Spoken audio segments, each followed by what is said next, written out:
Hi, I'm Akira, competitive and surprisingly decent brush player. I played in a couple of tournaments recently and I thought it would be fun to go through some clips from my POV and explain my thought process when playing in a high pressure environment like a tournament. And all of these clips are from tournaments too, so you know this isn't just me beating up some random kids in Anakiyoven or something. Let's get into this. On Mako TC, we lost the opening fight and the enemy team started to push. The Slosher is supposed to be guarding the drop into court, but goes further left to kill a teammate, giving me a route in. I focus the tower and buddy the pencil off of it. I don't chase for kills here, since my goal here is just to stall, not to stop. I don't commit to the splash as they're already really weak and my team has more or less respawned. I want to shift my attention to mid to stop the enemy team from setting up, and I catch the free super jump kill on the Slosher. I finally go down, but as you can see from the map, what started off as a 2-down situation has ended with the enemy team being routed, as well as my team getting to set up in mid on both stacks. From that we were able to snowball the tower to 21 points. Later that game, I essentially try the same thing, but take a slightly different route in. I use my ray to support me as I push, and catch the pencil using Cooler. The crab is looking at me, so I just rush further into mid, making them turn their back to my team while keeping me as safe as possible. My team picks up the kill on the crab, leaving only one enemy alive, and we decide to rush them down. Since they're looking at me, I opt to approach them from the low ground, since it's safer and gives an easy path behind them. Once again, I'm getting them to turn their back on my team, who's approaching them from behind, and picks up a free kill thanks to my distraction. As I roll out, I hear a call out saying 2 people on the right stack, so I know the left flank is free. The pencil doesn't know I'm flanking, so I rush to get the kill, only slightly hesitating on ramp to see which way they commit. Killing the pencil forces 2 players to back up for me. This will waste their tri-strikes, kills their momentum, and it lets my team push forward. As I jump back in, I see my teammate fighting a 52 gal. I commit to the 2v1 and circle around stacks to take an off angle on the 52. While they do kill my teammate, I end up safely trading them off, winning us that fight. As I jump back in again, our position kind of just falls apart, so I'm looking for ways I can stop this from snowballing. The pencil backs up left, which lets me easily get behind them and follow up as they push. They know I'm behind since I use my whale, so going for kills would not end well. I decide to hold ramp to punish anyone who tries to back up. This cuts the enemy team off from the clam spawn to mid and forces them to stay on our plat while my team picks them off from high ground. I only commit to a kill once I get rushed down, and manage to get 2 while my team clears up the rest on plat. As I roll out, I check my map. I'm looking at their spawn since I want to see what their zap is doing. You can see a very clear zap painting pattern in their spawn, so I know they'll be slow on rollout. I can also see by looking into their court that the rest of the team is slow on rollout as well. Because of this, I decide to commit to the flank through the left side of the map and manage to pick up a kill from it. The remaining 3 players are in their court fighting me, so I zone them out while my team catches up. Unfortunately, the push kind of falls apart since we get on tower too early and all duck fights from the same angles. It's unfortunate, but we don't ever lose mid for it. Later in that game we managed to push all the way to 43 and the enemy team is starting their counter push. I see them use tri-strike, so I decide to flank to divert that pressure away from my team. They don't see the flank though, so I use this as an opportunity to get a free double kill and stop their push entirely.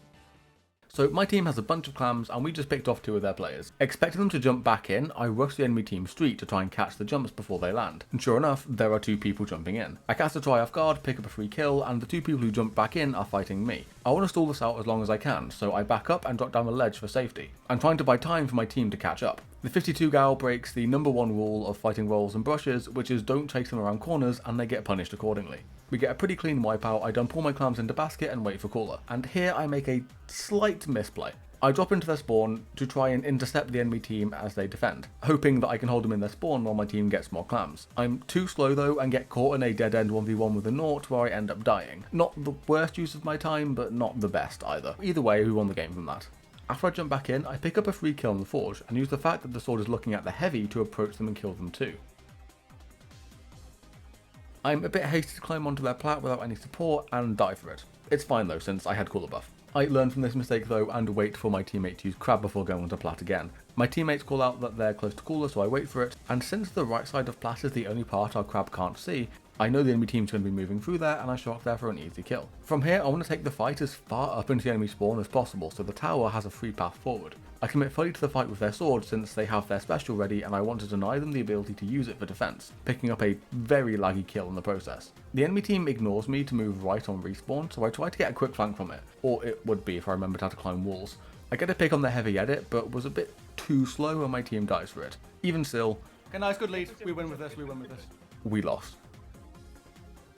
Despite the tournament being all modes, there was very little splat zones to speak of, so I'm gonna grab a clip from a different tournament because I'm gonna force zones in here, I don't care. So as I jump back in, the enemy team isn't paying attention to me, so I use this opportunity to try and stall the zone. It doesn't matter how much advantage you have if the zone isn't ticking down. I wait until the pencil has fired their 4th shot before approaching, so they can't just kill combo me. I kill combo them and then go right back to playing objective. I pop hammer just so that the shot doesn't drop on me and so that I can block its shots from painting the zone. The hammer's paint output itself though is pretty low, so I throw it away the moment I need to paint the zone again. I'm starting to get multiple people fighting me now, so I try to play as evasively as possible while still keeping the zone neutral. I only go for the kill on the 96 once they start approaching me and get too close, and I only go for the pencil since they're pretty weak and they're in my ink. I'm hesitant about camping the sword's jump since, well, it's a sword, and I try and use hammer to even the match up a bit. I'm happy to wait to camp the jump since the sword is running into our base and I have time. I throw the hammer, weakening the sword a bit, and use the fact that they're fighting someone else to pick up a free kill. And while pushing their spawn, I promptly react to a Zuka shot.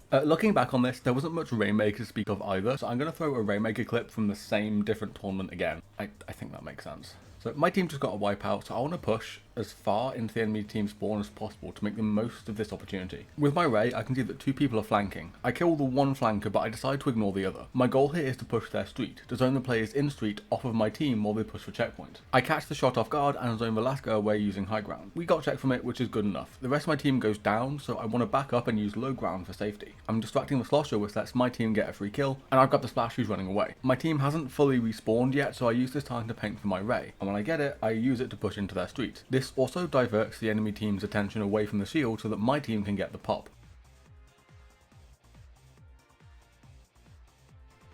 I back out and I'll try user's inkjet, which lets our team safely push into street together, though I end up going down, but my team pushes the Rainmaker to 1 point remaining.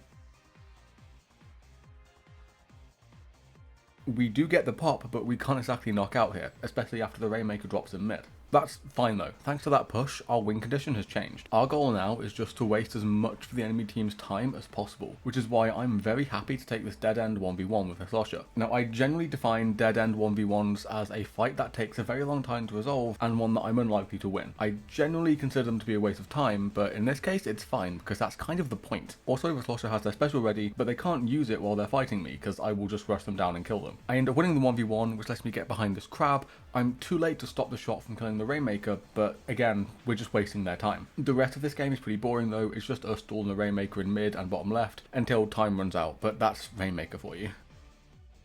Thank you for getting this far. Hope you enjoyed. So I was originally going to upload these games on their own without the commentary, but like the audio corrupted or something, so I did this to try and salvage it in some way. If you want to see this again though, please let me know. But with that, pasta la vista.